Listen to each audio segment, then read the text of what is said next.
Bonsoir à tous, voici les titres du 19h50.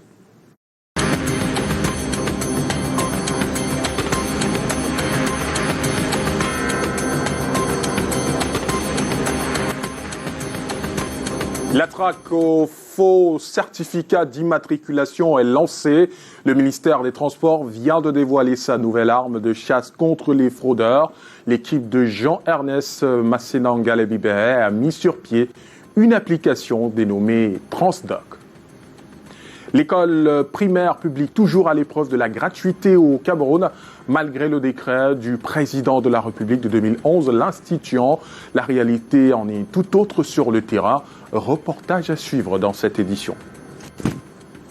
Et crise au sein de Dynamo de Douala, la nouvelle présidente mène un bras de fer avec le Conseil des sages. Lâché par le dit conseil, Augustine Chico tient tête à ses membres. Voilà pour les titres.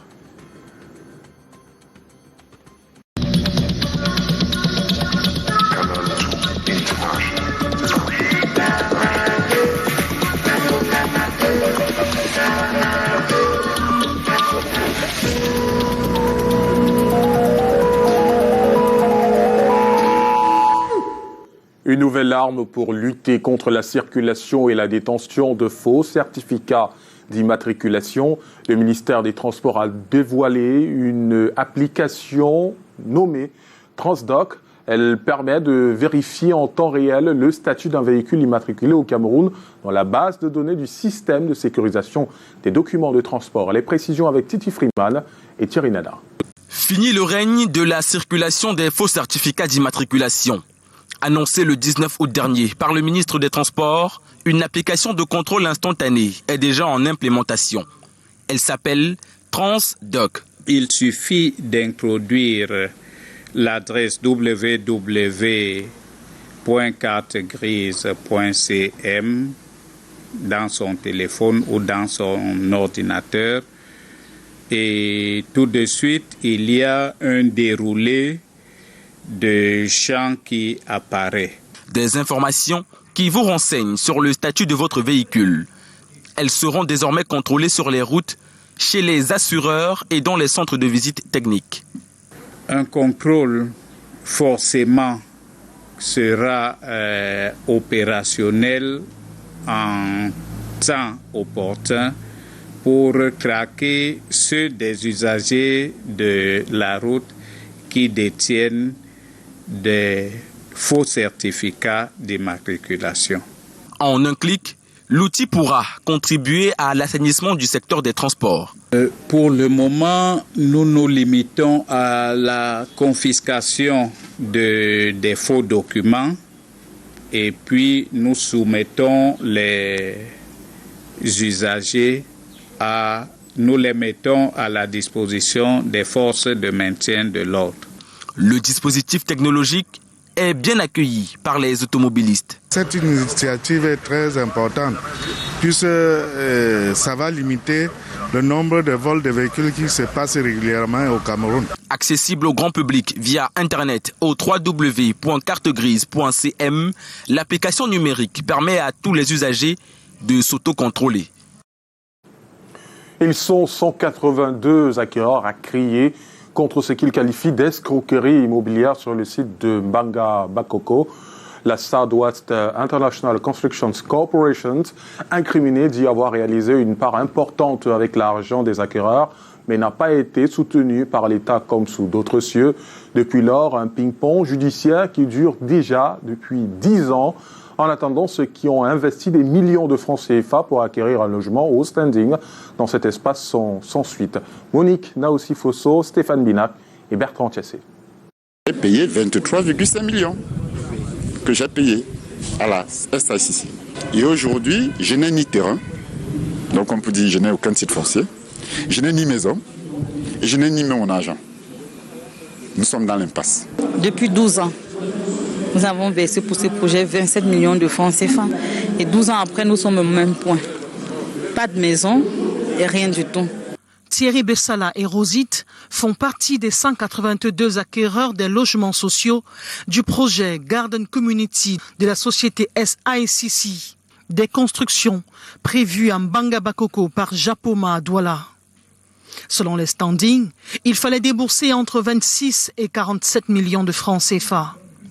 Nous retrouvons Brigitte Sopongale, directrice de cette société immobilière qui donne sa version des faits lors d'un point de presse à Douala. Dans d'autres cieux où on fait la promotion immobilière, normalement, c'est le gouvernement qui met les routes, les caniveaux, les drains et remet ces terrains ou les revend ou les remet au promoteur immobilier. Le promoteur immobilier, son travail, c'est juste donc en ce temps-là de placer les maisons. Dans notre cas, nous n'avons pas eu ça. Ça veut dire que les 29 101 mètres carrés, les milliards qui ont été dépensés pour faire ce travail-là, normalement, n'auraient pas dû sortir de nos poches. L'accord prévoyait la livraison des maisons clés en main dans un délai de 12 mois. 12 ans après, les souscripteurs demandent un début de réparation. Nous demandons juste à avoir compensation pour un départ au moins sur les terrains. Seulement, la promotrice de la Southwest International Construction Corporation soutient qu'au regard des milliards déjà investis pour viabiliser le terrain, demande aux clients un effort financier supplémentaire selon le principe de la compensation par datation. Des gens qui estimaient avoir leur maison en passant par un crédit bancaire et qui à la fin de la journée, le crédit bancaire n'a pas servi à avoir la maison, mais ça va servir qu'à avoir le terrain. Mais attendez, et partiellement, parce que vous conviendrez avec moi qu'avec 2 ou 3, 4 millions, personne ne peut acheter le terrain viabilisé ici à Douala. Donc, il faudrait que tu rajoutes encore de l'argent. Donc, c'est là où nous en sommes. Le collectif des 182 acquéreurs vient de tenir sa énième réunion de crise à Yaoundé, cœur des institutions. Pour eux, la présentation du crédit foncier et le MINDU dans le dossier comme partenaire de la SICC était l'élément qui rendait le projet crédible à leurs yeux. C'est une affaire à suivre. Les chercheurs sur les questions d'urbanisme et d'urbanité repensent les villes. Avec la forte démographie, les chances sont énormes pour que nos villes soient peu structurées. C'est la raison pour laquelle le campus chercheur, qui se veut le laboratoire des villes du futur, se tient depuis 2 jours à Douala. David Sandio et Thierry Nana. Le besoin de transformation et de mutation des municipalités se fait ressentir. Sous la plateforme des Okwelians, les chercheurs, étudiants et enseignants se mettent ensemble pour le brainstorming en vue d'un document d'appui pour les villes modernes. Cette édition du programme Campus Chercheurs de cette année pour The Okwelians est une occasion d'inviter les chercheurs et toutes les parties prenantes à penser, repenser, réimaginer les villes camerounaises avec des villes où on peut décemment se loger, on peut décemment se nourrir, on peut décemment se déplacer. Les localités de Fumban, Rebouba et Douala sont des échantillons d'études et la thématique comme la problématique des villes, l'urbanité et l'urbanisme sont au centre des échanges. Nous avons pu constater que multiples de ces problèmes qui sont identifiés sont surtout liés à la population, que ce soit à cette croissance rapide de la population ou encore à l'incivisme de la population, au non-respect des réglementations qui sont mises sur pied pour aider ces populations-là à faire face à leurs problèmes. Une étude comparée laisse entrevoir la différence et le besoin de faire bouger les lignes avec la démographie se fait ressentir. Et ce qu'on trouve dans des villes comme Douala, je pense, on va trouver la même chose un peu. Et pour ceux qui gèrent la ville, ceux qui essaient d'améliorer la qualité de vie pour tout le monde dans la ville, je pense que ce qu'on a pris de ça un peu, c'est l'importance de ne pas oublier l'informel. À Douala, du 23 au 25 août, le campus chercheur projette les villes en devenir.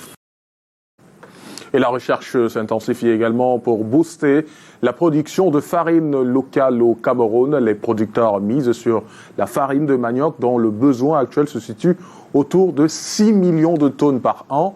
Mais d'où viendra ce tubercule? Quelle technique de productivité sera implémentée?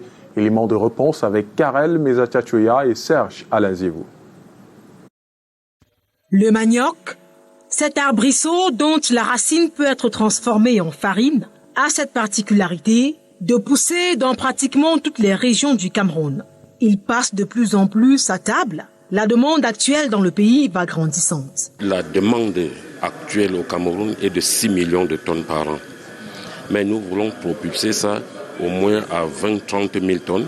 Une production à grande échelle passe par l'industrialisation. Problème, les agriculteurs ne sont pas suffisamment équipés. Un appui de l'État ferait l'affaire. Il faut juste accompagner les producteurs pour la production, également pour la transformation. Quand je parle de production, il faut le mécaniser. Actuellement, il est fait de façon artisanale. Du coup, le rendement n'est pas ce qu'on attend. Quand on va le mécaniser, le rendement va accroître. Nous avons des engins qui sont là, qui sont en vue. Nous avons l'IRAD qui est là, qui vont nous mettre des boutures améliorées. Vous voyez, à travers ces deux aspects-là, je pense qu'il y aura une révolution agricole au Cameroun. Le gouvernement, en donnant son notion pour la constitution en plateforme des producteurs de farine locale, affiche sa volonté de les accompagner. Des producteurs qui savent déjà où creuser pour une bonne récolte.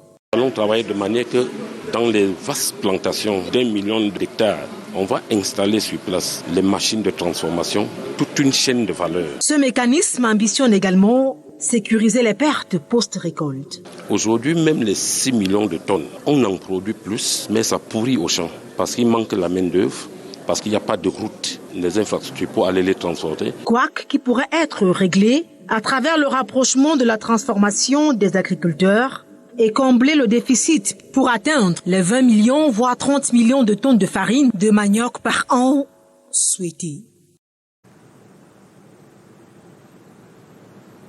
Intéressons-nous à présent à l'importance des métiers du social dans l'accompagnement des personnes les plus vulnérables. En débat dans la ville de Douala autour d'une table ronde.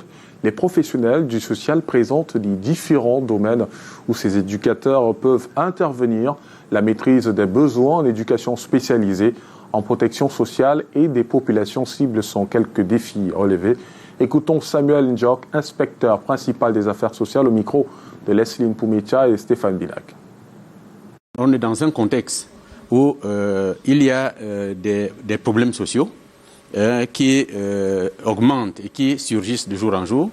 Vous, la presse, vous nous rapportez souvent des assassinats, la toxicomanie, le dysfonctionnement des familles. Je crois que la place du travail social, effectivement, de réguler et de remettre les uns et les autres sur ce que je peux appeler ici la voie normale. Lorsque vous avez, par exemple, un enfant qui est victime d'abus, qui s'occupe de lui?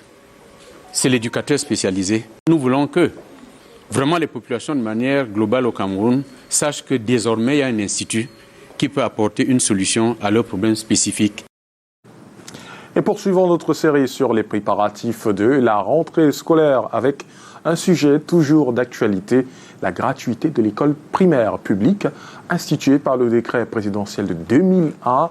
La réalité est tout autre. Voici le reportage de Maria Mazou et Samuel Ebakissé. Gratuité des écoles publiques ou changement des termes. Pour certains parents rencontrés ici dans les rues de Yaoundé, c'est clair que le mot gratuité n'est pas approprié. Avant, à l'école publique, on pouvait même payer la pension, même à 10 000, mais on se rend compte qu'au fil du temps, tu vas partir mettre l'enfant à l'école publique, on dit que donne 20 000 la pension. Quelle pension 20 000? Pourtant, le décret présidentiel du 19 août 2001, en son article 47, prévoit que les élèves des écoles primaires publiques sont exemptés des contributions annuelles exigibles. Ce texte présidentiel faisait suite au Forum mondial sur l'éducation à Dakar en 2000, ayant pour but de rendre l'éducation véritablement universelle en 2015. Sauf que 20 ans plus tard, bien que les frais de scolarité ont été supprimés, les parents doivent encore s'acquitter de certains frais, comme ceux centrés sur les associations des parents d'élèves et enseignants. Une autre forme de frais de scolarité déguisés. Un phénomène que le président national des APE condamne fermement. L'argent que nous mettons, c'est pour le bien de nos enfants. Ce n'est pas pour faire autre chose. Ce n'est pas pour que ni les chefs d'établissement ne mettent l'argent dans leur poche, ni les parents d'élèves qui sont dans les bureaux d'APE. Selon lui, Les frais d'APE sont en principe réservés pour la propreté des écoles publiques et le bien-être des élèves. Si on attend l'État, on ne sait pas quand l'État va réagir. Nous cherchons à trouver, n'est-ce pas, quels sont les moyens, n'est-ce pas, comment faut-il mettre la propreté dans nos écoles pour que nos enfants fréquentent bien. Il est clair que la question sur la gratuité de l'éducation primaire rencontre encore quelques zones d'ombre. En attendant de trouver une solution adéquate, les parents, eux, se battent encore pour pouvoir inscrire leurs enfants d'ici le 100 septembre prochain. La situation des droits de l'homme au Cameroun passée en revue ce jour à Yaoundé, près d'une heure d'échange sur ce sujet d'intérêt entre le président de la dite commission et son hôte, l'ambassadeur des États-Unis d'Amérique au Cameroun. Le compte rendu d'Arsène Kenyé et Serge Alain Zibou. Améliorer la situation des droits de l'homme au Cameroun, c'est le principal sujet parmi tant d'autres au centre de l'audience entre le président de la Commission des droits de l'homme au Cameroun, James Mwangi Kobila, et l'ambassadeur des États-Unis au Cameroun, Christopher John Lamora. Le président de la Commission des droits de l'homme et moi, nous avons parlé de nombreux sujets dans le domaine des droits humains. Y inclut la liberté politique, la liberté de la presse et de l'expression. La promotion et la protection des droits humains sont toujours et depuis toujours et seront toujours une priorité internationale du gouvernement des États-Unis. Ça fait partie de mon mandat en tant qu'ambassadeur des États-Unis ici à Yaoundé. Et je veux travailler pendant tout le temps que je suis ici pour promouvoir les droits humains. Au cours de cette audience, il est aussi question pour l'ambassadeur des États-Unis de mieux connaître l'instance chargée des droits de l'homme au Cameroun. Il m'a informé sur les points de vue de la Commission sur de nombreux thèmes. Et il m'a offert aussi oralement et aussi par écrit des réponses et des observations sur le rapport annuel des États-Unis sur les droits de l'homme au Cameroun de 2021. Des échanges qui auront permis aux deux personnalités de trouver les pistes de collaboration pour ce qui est des droits de l'homme. En sport, ce n'est plus le temps des amours au sein de la Dynamo de Douala. Une querelle déchire les responsables du club de plusieurs fois vainqueurs de la finale de la Coupe du Cameroun de football. Le Conseil des sages vient de déposer la présidente et elle ne l'entend pas de cette oreille. David Sandio et Daliva Ndongo, reportage. Tout commence par le mécontentement d'une frange du bureau directeur de la Dynamo de Douala par une odeur de sainteté avec le top management. Des griefs sont portés au Conseil des sages, qui est l'organe disciplinaire du club. Les dates du 1er et 3 août 2022 sont retenues pour la concertation par rapport aux différentes plaintes. C'est ainsi donc que le Conseil des sages va, dans un premier temps, inviter la présidente à une réunion de concertation pour essayer d'échanger et dissiper tous ces malentendus. Le Conseil des sages va proposer à la présidente 2 dates, selon ses disponibilités, le 1er août ou le 3 août. La présidente ne va pas déférer à cette invitation. Le conseil va passer à la vitesse supérieure et la décision de suspension de la présidente sera prise. Entre-temps, la présidente déclare être toujours en poste. En Dogbon, il y a eu 2 assemblées générales en une extraordinaire et une ordinaire. Parce que la composition actuelle du bureau de la Dynamo et l'appellation même, parce qu'aujourd'hui c'est un comité exécutif avec un président général ou une présidente générale et un président délégué. Cette composition-là ne figure pas dans les anciens statuts. Et pour que tout cela soit conforme, il a donc fallu amender les statuts. C'est pour cela qu'il y a eu 5 résolutions. La situation dégénère, le bras de fer est ouvert. Mais que faut-il faire pour le retour à la paix? C'est à elle maintenant de faire la démarche qu'il faut pour aller vers ces sages-là qui, il y a quelques mois seulement, lui confiaient cette dynamo-là. C'est quand même paradoxal qu'aujourd'hui, qu'elles disent qu'elle ne les reconnaît pas comme le Conseil des sages de la dynamo. Fumer le calumet de la paix, c'est ce qui reste attendu pour le rayonnement des Bonba Job. Et la FECAFOOT tient son comité exécutif et l'Assemblée générale extraordinaire ce vendredi et samedi à Douala. La nouvelle équipe dirigeante va faire le point de la gestion et se projeter vers les futures échéances. La séparation d'avec le coq sportif, les clauses du contrat avec le nouvel équipementier, Le chronogramme de la prochaine saison seront passés au crible par les membres de la FECAFOOT. Les enjeux de ces deux rencontres avec Marc Chouamo et Colin Stayou. 8 mois après leur élection, Samuel Eto'o et les membres du comité exécutif de la Fédération camerounaise de football seront face à ceux à qui ils doivent rendre compte de la gestion de l'instance fêtière du football camerounais. Après Yaoundé le 11 décembre 2021, c'est à Douala, ce 27 août 2022, que ça se passe. Une assemblée générale extraordinaire, très attendue par les acteurs du football, occasion de tabler sur le parcours réalisé jusqu'ici par l'équipe de Samuel Eto'o et de se projeter sur l'avenir de la fédération. Un cap que va dresser 24 heures avant, c'est-à-dire vendredi, les membres du comité exécutif Sangibai Gatama, qui renonce à sa participation en signe de contestation à l'endroit de Samuel Eto'o, qui selon lui n'a plus le statut de président. La session s'annonce chargée, avec 21 points inscrits à l'ordre du jour. Parmi les plus importants, l'approbation des décisions prises par le passé par le comité exécutif et récemment par le comité d'urgence. On parle entre autres de la fin du bail d'avec le coq sportif et la désignation d'un nouvel équipementier, One All Sport. Le chronogramme de la prochaine saison sportive nationale en élite, en division amateur et en division jeune. Examen et validation du projet de budget de la FECAFOOT pour l'exercice 2023. Toutes les résolutions qui découleront de ce comité exécutif seront proposées le lendemain à l'intention des membres de l'Assemblée générale, samedi. Ils seront également mis au parfum des contours financiers du contrat avec le nouvel équipementier américain et devront donner quitus ou non à Samuel Eto'o pour le prêt financier de plusieurs milliards qu'il projette de prendre au nom de la fédération pour mener à bien la finition du chantier du futur siège de la fédération et des multiples projets pour le développement du football à la base. Pour rappel, l'Assemblée générale est l'organe suprême de la FECAFOOT qui a le pouvoir d'amender ou d'adopter tel quel l'ordre du jour et les différentes résolutions. Avec 21 points à l'ordre du jour, l'heure ne sera pas à la fête à la FECAFOOT, c'est vendredi et samedi à Douala.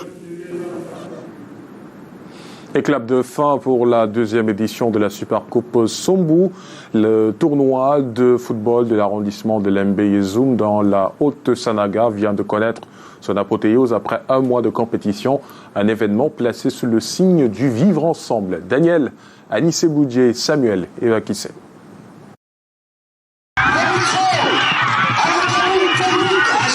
Une liesse générale au stade John ABC d'un collège-sang ce 20 août. Le club Agedi de Simban est sacré vainqueur de la deuxième édition de la Supercoupe Sombu Angoula-Pierre. Trop d'émotions. Après avoir été dessus l'édition dernière, nous sommes venus avec l'esprit de vaincre. Et nous sommes arrivés à notre objectif. L'apothéose d'un mois de compétition organisée dans l'arrondissement de Lembe-Yezoum par le directeur général de l'ENAM. Le tournoi a réuni 44 équipes venues des 4 coins du Cameroun. Ça a été vraiment la promotion de vivre ensemble. Vous allez voir, nous avons eu 9 poules et nous avons ici réuni dans ce championnat toutes les tribus du Cameroun. Je dis bien toutes les tribus du Cameroun. Dans le vivre ensemble, nous voulons donc profiter pour lancer encore un discours de paix. Un discours de paix pour les jeunes, un discours de travail, un discours, n'est-ce pas, de la lutte contre les fléaux sociaux. Avant la grande finale, le public a droit à un match d'exhibition qui met aux prises l'élite Lembe-Yezoum et d'anciens lieux indomptables. Dans la tribune, des autorités administratives chapeautées par le préfet de la Haute-Sanaga et un parterre d'invités prestige composé de membres du gouvernement, parlementaires, directeurs généraux et autres. Cette deuxième édition aura surtout été riche en spectacles. Au total, 115 matchs joués pour plus de 370 buts marqués.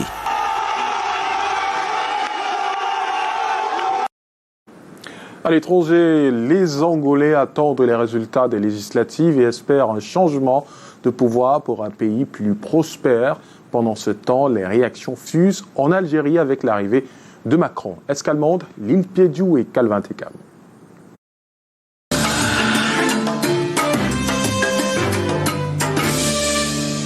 Le camp de Beira, situé au sud-ouest de la Mauritanie, reçoit depuis 2012 des déplacés venant du Mali. Avec plus de 78 000 personnes, Beira n'a jamais accueilli autant de réfugiés qu'aujourd'hui.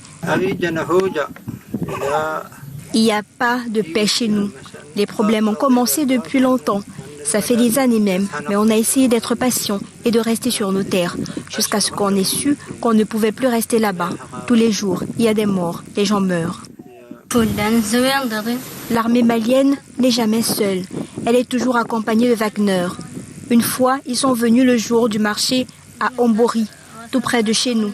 Ils ont ouvert le feu sur des pauvres qui étaient venus pour payer le ravitaillement de leur bétail. Certains sont morts. Ils ont arrêté d'autres personnes. Ils ont tué d'autres. Ça ressemble à ce qui s'est passé en 2012 et en 2013 lorsqu'il y a eu l'opération Serval dans la zone.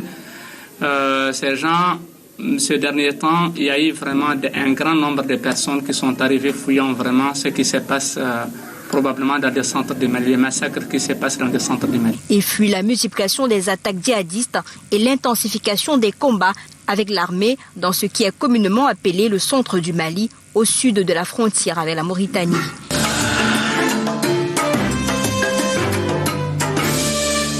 Dans les rues de Luanda, les Angolais attendent les résultats définitifs des élections législatives, ceux qui décideront du prochain président, et espèrent que les vrais chiffres seront bientôt disponibles. Les résultats sont temporaires, donc nous attendons qu'ils publient le résultat final. Nous ne devons pas nous précipiter, nous ne devons pas tirer des conclusions des discussions sur les réseaux sociaux. Attendons ce que la commission électorale va dire. Ils diront si l'UNITA ou le MPLA a gagné. En attendant, nous devons rester tranquilles et respecter la démocratie. Les observateurs s'attendent à des résultats serrés pour la première fois de l'histoire du pays, même si le président sortant, João Lourenço, 68 ans, a une bonne chance d'emporter un second mandat. Les premières estimations donnent une avance au parti au pouvoir.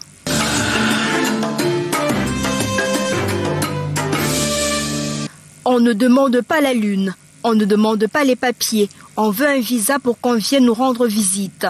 Déclaration de Fatiha, membre du Conseil debout l'Algérie.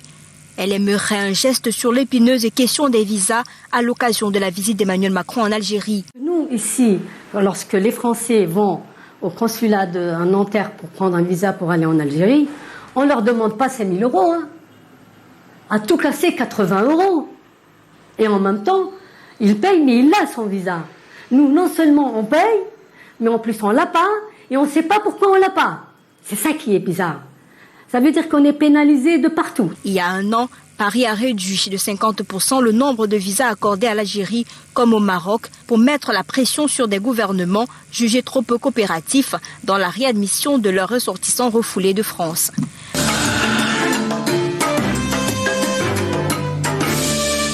Lapins morts, blessés ou agonisant dans leur cage. L214 publie des images chocs prises dans un élevage d'Île-de-Vilaine. L'association de défense des animaux a déposé plainte auprès du procureur de la République de Rennes pour le délit de mauvais traitement en raison d'un défaut de soins des lapins malades ou blessés, d'installations inadaptées causant des souffrances et de manipulations violentes.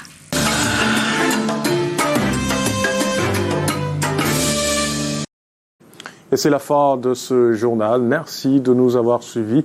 Demain, vous serez en compagnie d'Aimé Catherine Moukouri. Je vous retrouve lundi prochain, même lieu, même heure, 19h50. Bonsoir.